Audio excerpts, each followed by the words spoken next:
What is up, guys? Crypto Keith here, and this is Crypto Living. You know, this is our platform for all of us to get together and talk about cryptocurrencies. So stay tuned. We're going to do another informative live stream today, as well as give away $10 in Bitcoin. So stay tuned for that.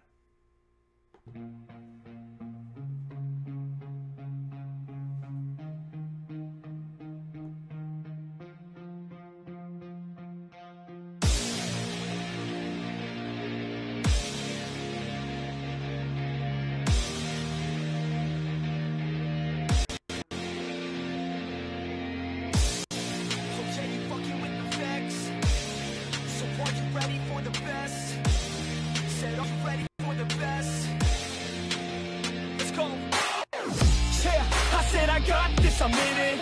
I'm hella filthy, so I got this, I'm winning. I'm not a quitter, so I'm not fucking quitting. Just try to stop me and you'll drop dead missing. And we are back. So, first of all, let's just get this out of the way. Our winner from last live stream last night. So, during the week, we'll try to have a live stream around noon, and then on weekends we'll probably do it later on at night, and during the week when we have time we'll also do a nighttime live stream. So hit the bell for notifications to know as soon as we are live. First of all, let's just get this out of the way. Our winner from last live stream last night. So here it goes. Drum roll.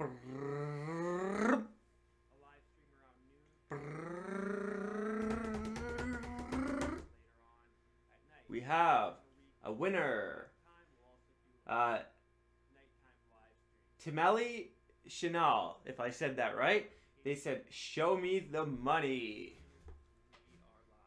And that's what I'll do. I'll show them the money. So I figured out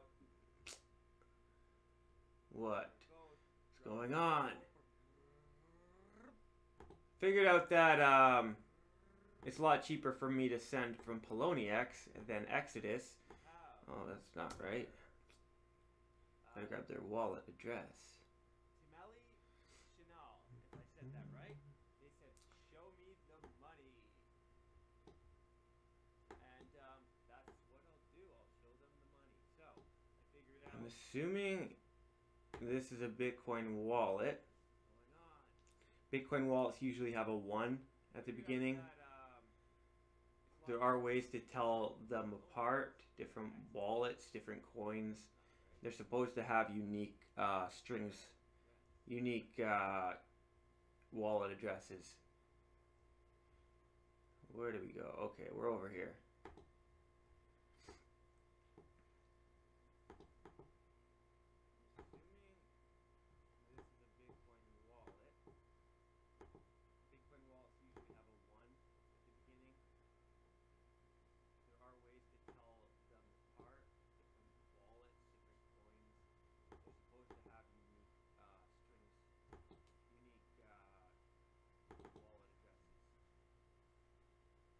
I'm confused. How does 0.006 plus 0.001 equal 0.009? I don't know, but we'll withdraw. At least here, our transaction fees are less than our actual, prize. And we're gonna look into getting a wallet like Mycelium, so that we can pick our fees. So that's what we're going to be doing in the next day or two here. So let me turn my phone on so I can get 2FA, get my Google Authenticator code, which gives me a good opportunity to speak about it. Google Authenticator, if you don't have it already for at least your accounts that you're storing money in, you should definitely have a second factor of authentication. So people need your wallet, your password, and your phone. So they can't just go over the internet and steal your money. Although we've seen that people can do that if they can somehow get ownership of your phone, get your company to switch your phone over to their SIM card. So it might be worth calling your phone company and making more factors of authentication with them too if you're holding money in these accounts.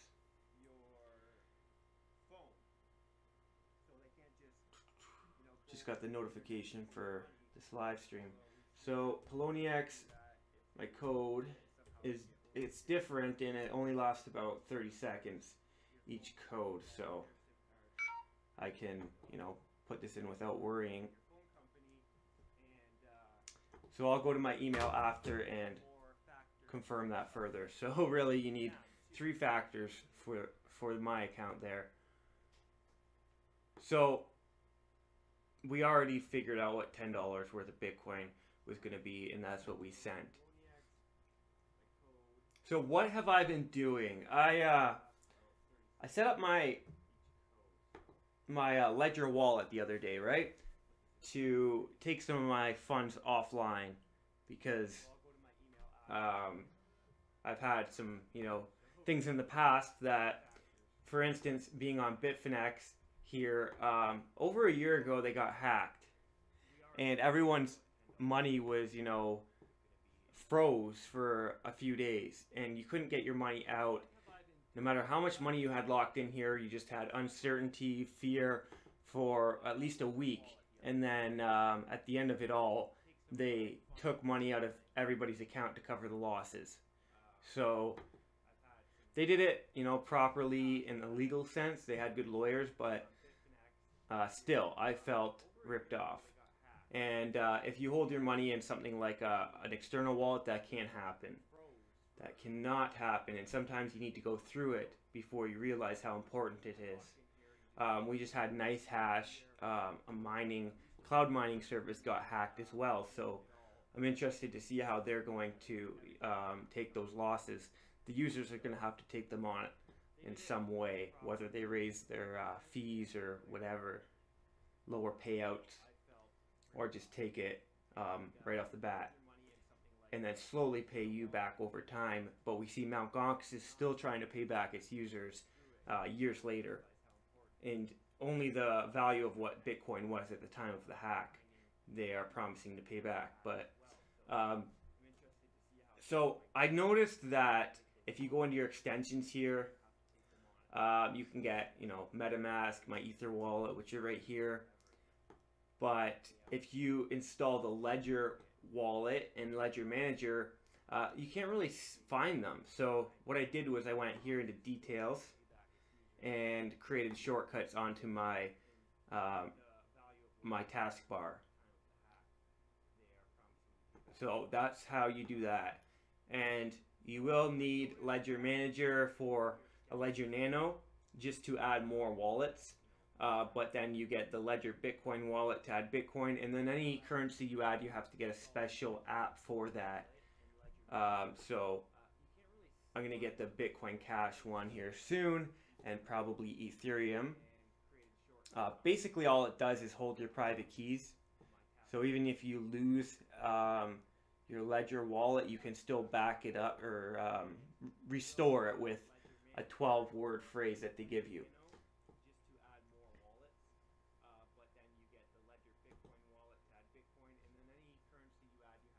Moving on to Bitcoin. So obviously we had the futures launch last night. And we have, seems like, more money in the market cap. At least not less. I don't think we lost any money because there was worries of people taking money out of actual Bitcoin and putting it into the futures market because it could be cheaper for them to invest in Bitcoin that way rather than spending money on fees, risking losing their Bitcoin and things like that.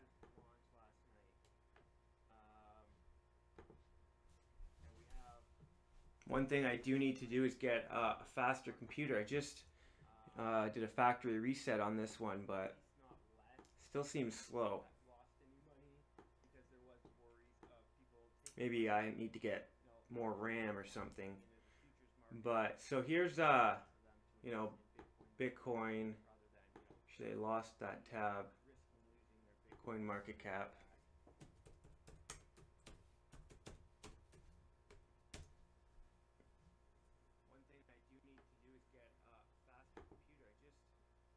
So, you know, here's the price here anyway, 16,200. So we had, you know, it going down, people worrying before the launch of the futures market, and then it went back up. So we're kind of safe now, it seems, to either buy more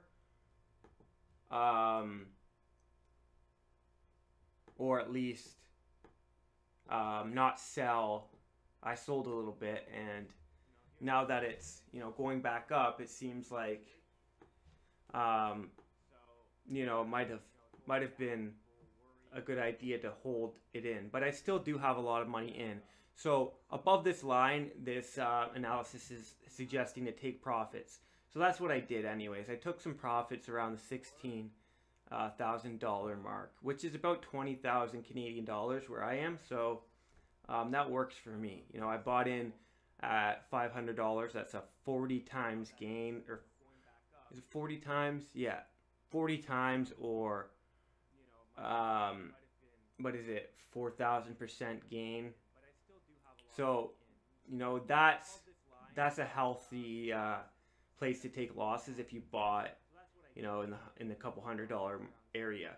If you bought around the $1,000 mark, it's still a good place to take losses. Although if I did buy around $1,000, I would wait for it to go above 20,000 to buy.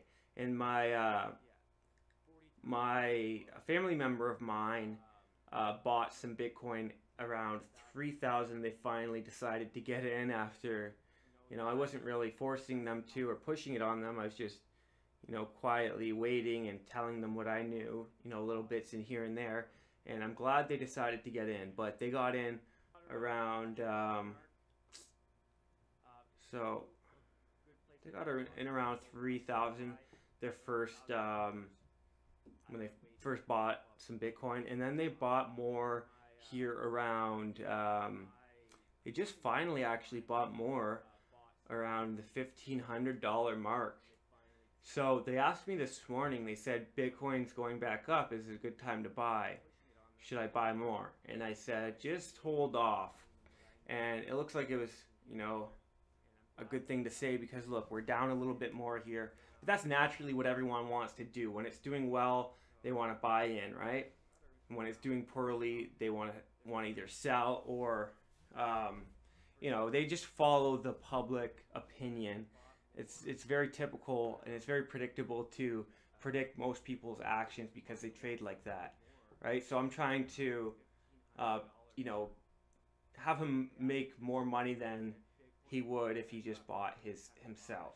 So I think that I'm going to suggest for him to buy, yeah, probably below this green line here to this red line.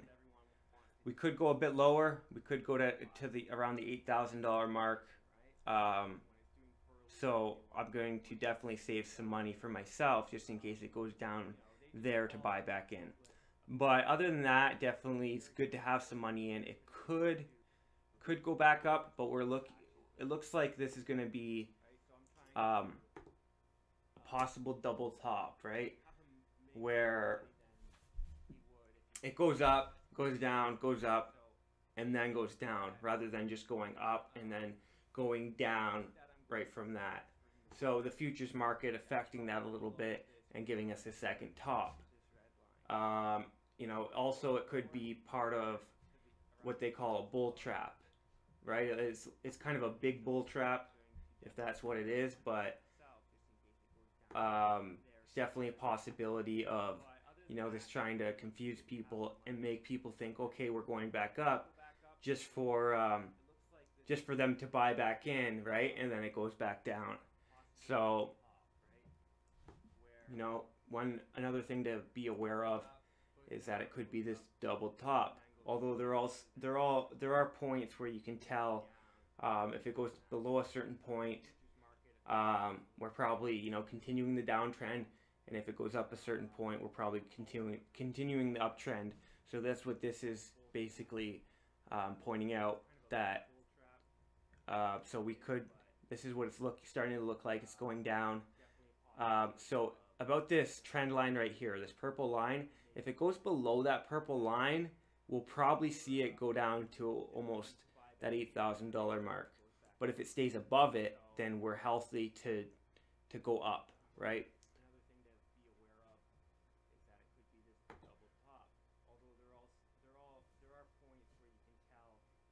You get through this a lot faster if I had, you know, these tabs loading quicker. Tried to delete on any unnecessary tabs, but also some programs can be using your CPU mining tokens and things like that, so you got to be aware of that and check your CPU every once in a while. Maybe I should do that. Also, this Trading Signals website that I mentioned the other day, again, they're doing about the same thing. Entry price 14,200, stop loss. Although you don't really need a stop loss if you're going to hold long term.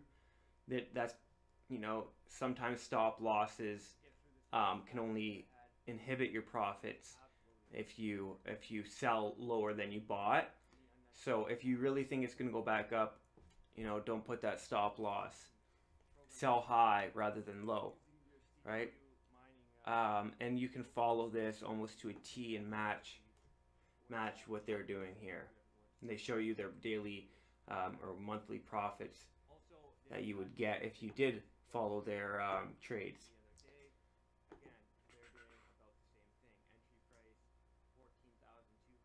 So Bitcoin futures open sees price spike, CBOE crash. So I guess the futures launch crash CBOE's website. And we see this a lot, like DDoS attacks. Maybe just too many people are trying to access the site, which is usually what a DDoS attack is. Or there's bots that are, you know, specifically trying to take down the site. And you know, they could have been targeted, you know, by some people that, you know, don't agree with these futures.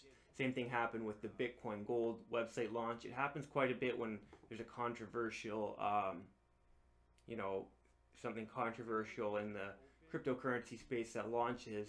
A lot of times their website's down right in the beginning. Or just something that's very popular. It also happens. So the website downtime, which CBOE attributed to significant traffic around the futures launch in a post on Twitter, coincided with the sudden surge in the Bitcoin price, which jumped from 14,500 to 15,700.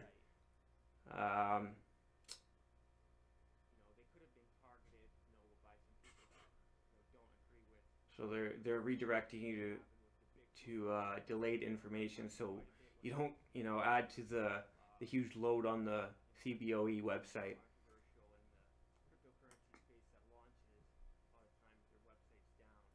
So according to CNBC, 672 January contracts have been sold as of 7 p.m. With the news, so that's like an hour into it, with the news service reporting a price of 15,800. And we see, you know, with the price around 600 again, that 16,000 again, that it definitely helped Bitcoin's price. It didn't destroy it. But we could see, you know, some shorts coming in the future that could make the price go down. In all, the tumultuous start is perhaps a fitting start to the trading of the new contracts. CBOEs is the first to be traded on a major regulated exchange in the U.S. and it's set to be followed next week by CME Group. Basically, it's the same type of area where CME is, and we have, you know, stock market stocks that you can buy already into Bitcoin almost in any country. There's you know, Bitcoin fund groups and things like that. So you know, there's almost a way to get into this, to get into Bitcoin in the stock market already. I think this futures is just a way to take advantage of people and people wanting to make money. I really don't think it's, you know, a way to make people money.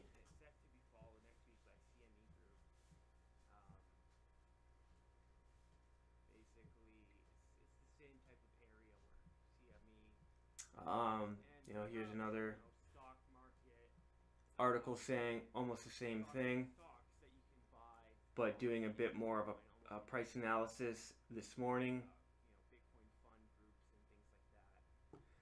saying Bitcoin is likely to break above 17,000, the record high, as per Bitcoin price index, and move towards 20,000. Any pullback is likely to be capped around 14,000, courtesy of the upward sloping 10-day moving average. So only a sideways action for the next couple days, followed by a close below 10,000, would signal that a top has been made. Now we have a bit of other news really quickly that's going on. So Pantera invests $3 million in Sharing Economy token Origin. Basically saying that, you know, the sharing economy, you know, has a lot of promises. Basically talking about Airbnb and how, you know, if Airbnb was built today, it would definitely be built on the blockchain. And this sharing economy is a good place, you know, for the blockchain to move into, you know, a good place, a good thing that can be built on the blockchain. So there's lots of houses out there people own that aren't necessarily using, right? Which is what Airbnb tries to do, match people looking for accommodations with people that have available accommodations. But Airbnb takes a huge fee, right? So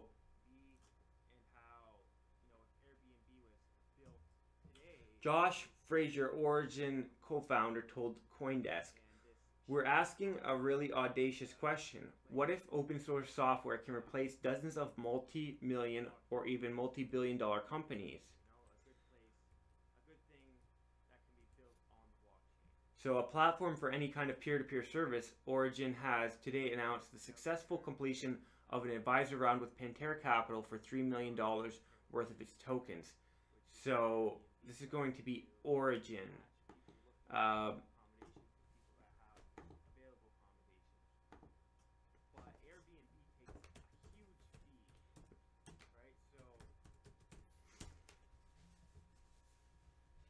And they're having a lot of interest from private investors and firms.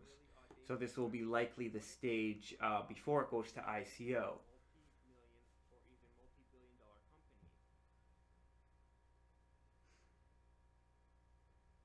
So a platform for any kind of peer-to-peer service, Origin has today announced the successful completion of an advisor round with Pantera Capital for $3 million worth of its tokens. So this is going to be Origin.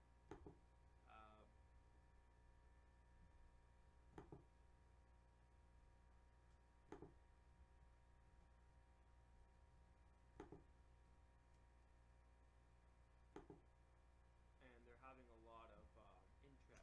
So if Airbnb were being started today, it would have been a peer-to-peer cooperative model based on a blockchain. Lower transaction costs drastically instead of a rent-seeking equity-based business.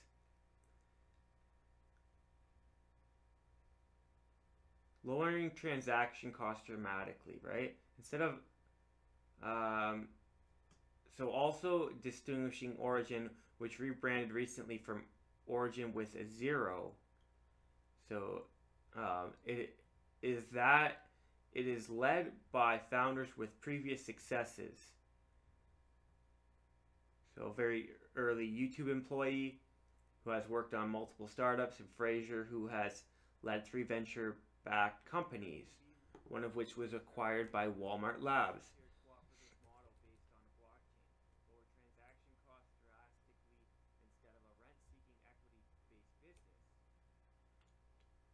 So one entrepreneur could build an interface for dog walkers, another could build one for carpenters, and a third could build one for everything home related, including both dog walkers and carpenters. So, pretty cool. To be clear, we are defining protocols and enabling different types of marketplaces to exist, opposed to building a decentralized marketplace for each. So they're building the protocols that will be used, that you can take and then use to create a marketplace.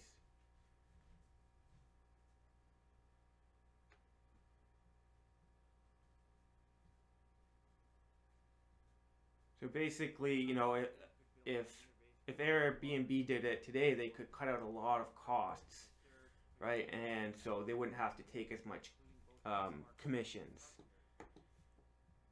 And did we pull something up on Origin token? To be clear, we are defining protocols and enabling different types of markets. We'll just keep looking into this. So we have also something similar here. So they're building protocols that will be used, that you can take and then use to create a marketplace.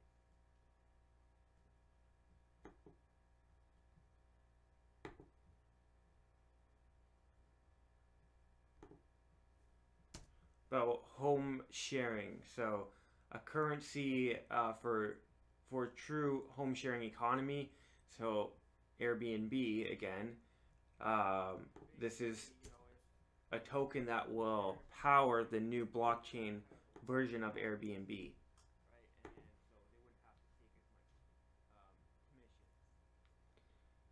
So looking for a place to stay, the hero of the sharing economy.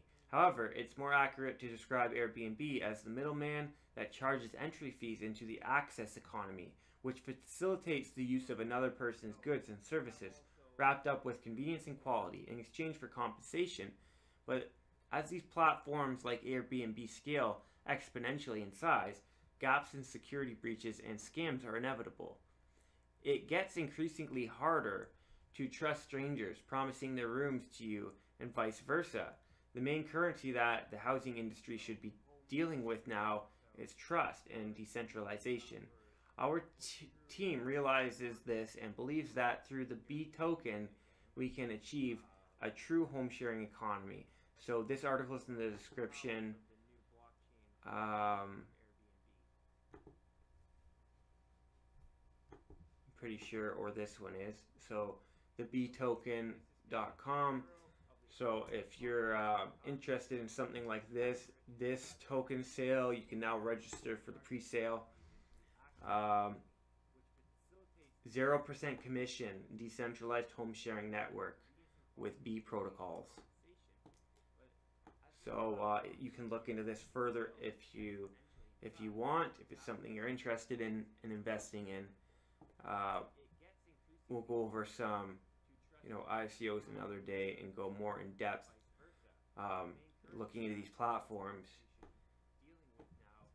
We have another one to talk a little bit about today also, so we won't spend too much time on that.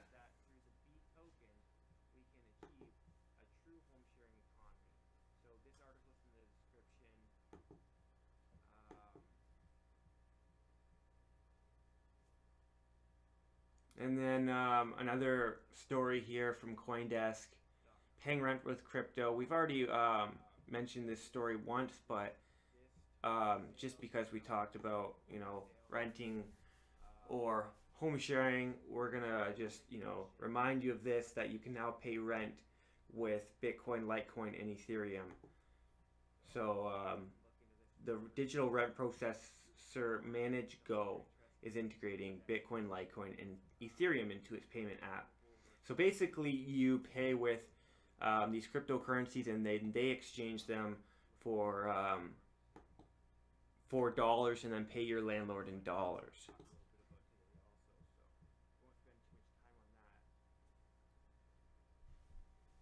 which will be nice because you know, I sell crypto to pay mostly bills, right? And it'd be nice to not have to pay those selling fees and bypass all of that stuff and just pay directly with cryptocurrencies. Considering I have, you know, enough crypto to pay rent for at least a year or so. Not that I want to get rid of my crypto, but you know, if I needed to, if I needed to pay my rent in crypto, that's probably the platform I'd use. Bitgo scores 43 million as crypto goes corporate. So Bitgo, by the way, I looked into it. You cannot buy Bitgo coins. It's private. And some of the best companies, you know, don't issue stocks or tokens. So, you know, they don't need to. They have enough private investors and things like that. Another one is Paytm, you know, that is probably going to be very successful over here. It's currently very successful in Asia, but you can't buy stocks or anything for it. Bitgo, the maker of multi-signature cryptocurrency wallets for enterprises, has closed a $42.5 million Series B funding round in a sign that demand has at last arrived for institutional-grade services in the market. So they, you know, got this huge investor capital, venture capitalist institution to invest in them. Basically, they need what Bitgo, the service Bitgo offers.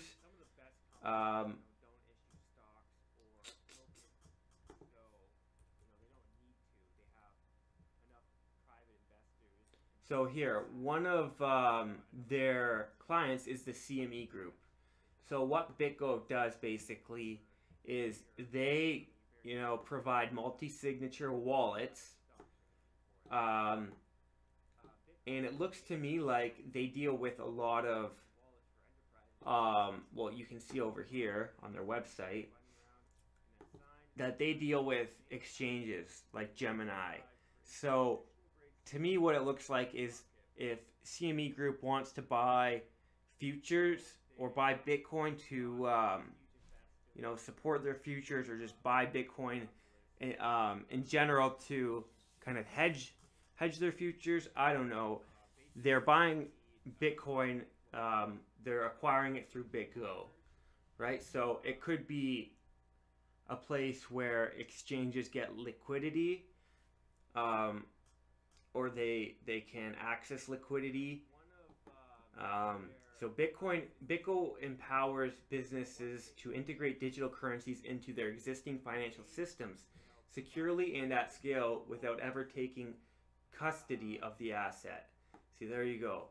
So, you know, they integrate it with their wallets. You never have to really take custody of the assets. So, you know, making it more secure. Nobody can hack into you if you're not holding funds. Although, you know, when you're letting third parties hold your funds, it could be even more risky. But it seems like this is a very secure way of doing it.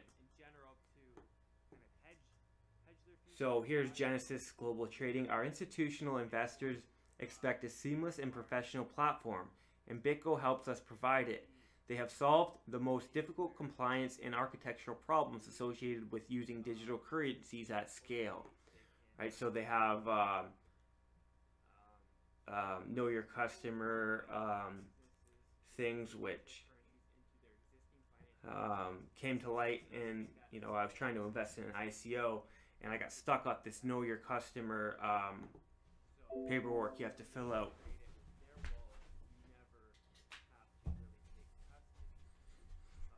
Because I don't feel comfortable uploading my ID.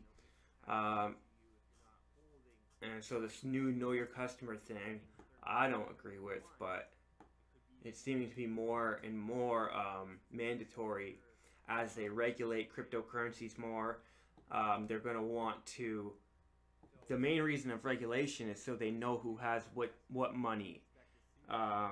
They say it's for, you know, avoiding terrorists and money laundering, but really at the end of the day, it's because they want their money. They're greedy, the government, right? They want potential taxpayer dollars. So if you're, not paying those, they're going to call it either money laundering or tax evasion. So if they have know your customer things, they can probably, they're trying to take over your funds if you don't pay taxes.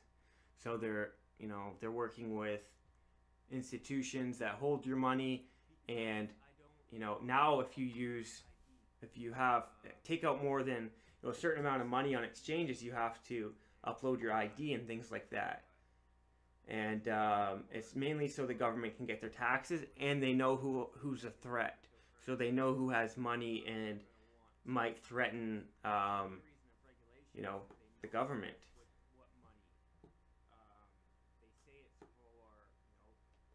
So they have they process over 8 billion transactions per month, and their customers include these places here.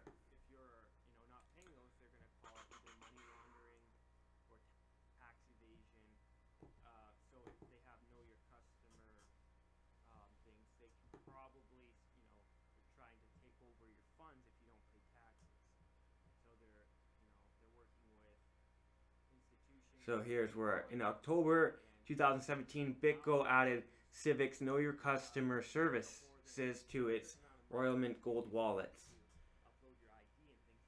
This company offers multi-signature Bitcoin wallet services, right? So that's what this article is talking about here. That just got a $43 million investment. Because this is going to be used more and more in institutions and corporations. Which brings me to that ICO that I mentioned that I was looking into last night, called BankX. And honestly, it looks like a very solid ICO. One of the best I've seen in a while. And the team is phenomenal. What this company, grew out of seems to be amazing. They have a lot of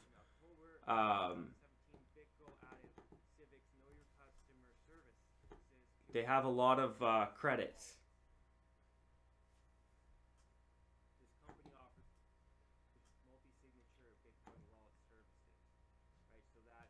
BankX is basically trying to create a proof of asset, right? So a blockchain that can keep track of people's assets, basically, and it can be used for many different things, right? But here are some of their credentials. They have a 120,000 grant from Microsoft Azure, blockchain hackathon winners, finalists for the Startup Challenge, Swift. They're top 50 in fintech startups in the world. They won the Vitalik Buterin Awards for that hackathon, and they have a Plasma-like protocol prototype presented. So they're also top 6 token sales in the world. They have their tech team was on Exposure, and their smart asset tokens for Hollywood. That was written in Bloomberg. They also have these partners: Ethereum Alliance, Microsoft, Data Art, a Consensus Formation, Symphony, Washman, Amazix, Soramitsu, Chronobank, Byzatium, and Entrust Group. This was the recent Ethereum fork, wasn't it? I didn't ask. It was a rhetorical question. Come on. Okay. Yeah, it just made me close that. Anyways, so BankX seems like a solid token sale, right? But with all of this know your customer stuff that they were throwing at me, I didn't really want to go through with it.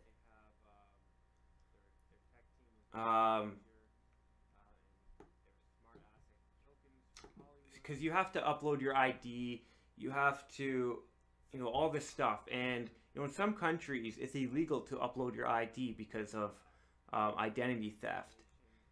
And, a lot of these companies that store your data, they don't store it very securely. So, now that I've got thinking about it and gotten used to the ID a bit more, I might still go ahead and invest, upload my ID, because if anyone's going to, be responsible with your data, it's probably going to be that company, BankX. They're very solid. Their team is massive and has very, strong credentials. So I'm probably going to go ahead and invest in that ICO. Anyways, so BankX seems like a solid token sale, right? But and then here,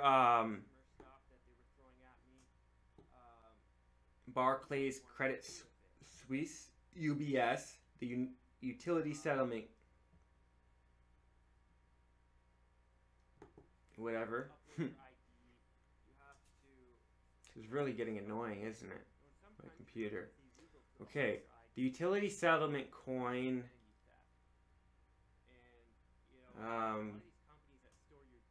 Also being undertaken by a group of financial institutions. So this is talking about UBS, which is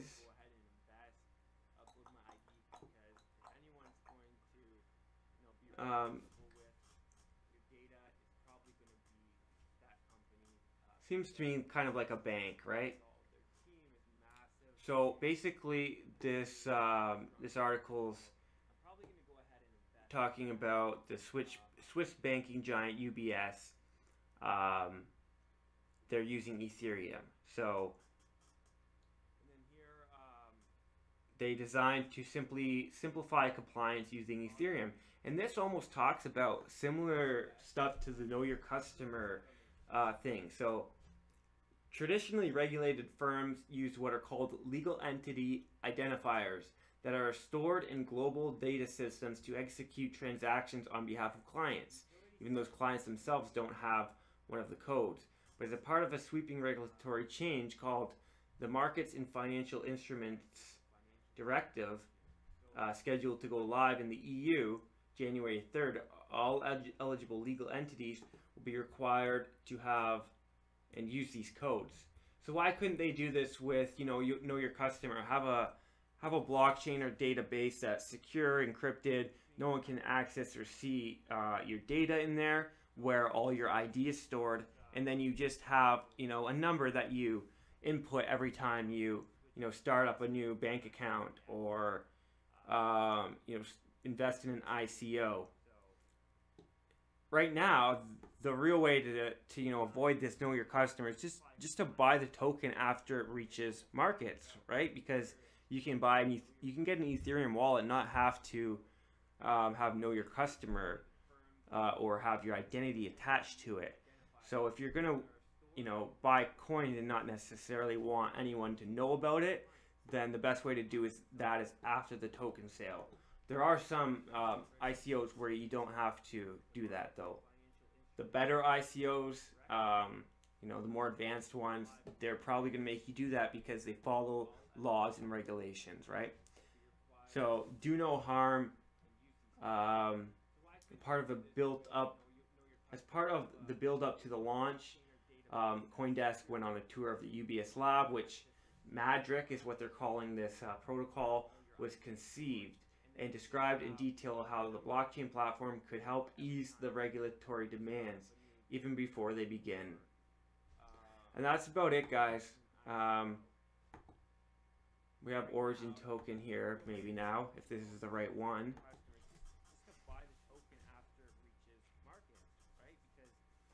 By the way, I'm going to do a video. Someone asked, how do I accept Bitcoin on my website or my, I think in their case it was a Wix site, but you can also, do it on WordPress, Blogger, things like that. Well, I just happened to get my dad together a zip file with everything he needed to accept Bitcoin on his website.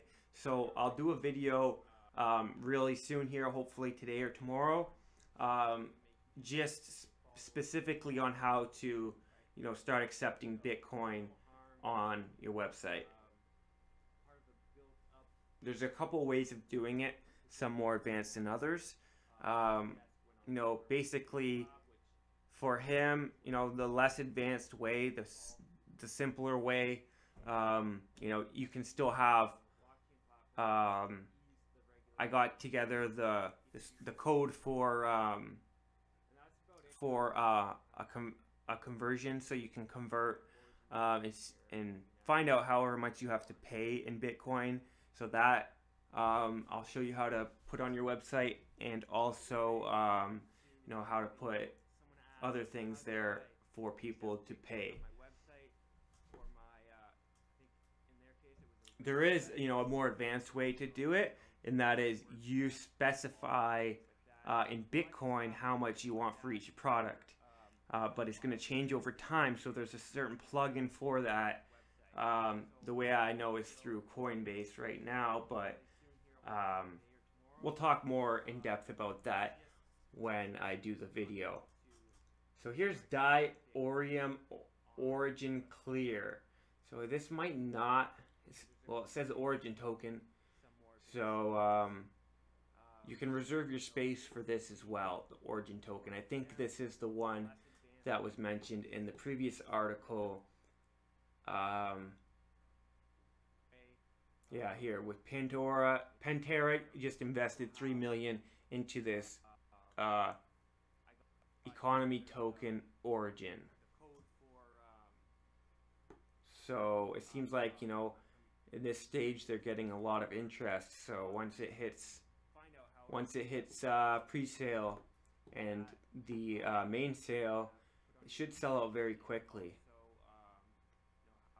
So that's all for today, guys. We will hopefully do a live stream tonight. So put your wallet addresses down there, and make sure you put them in the comment section, not in the live chat. Because the way we pick our winner is through YouTube comment, random comment picker, and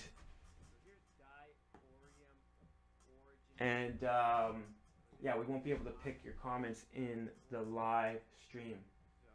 So we'll see you on our next stream, guys. Peace. I ain't never gonna stop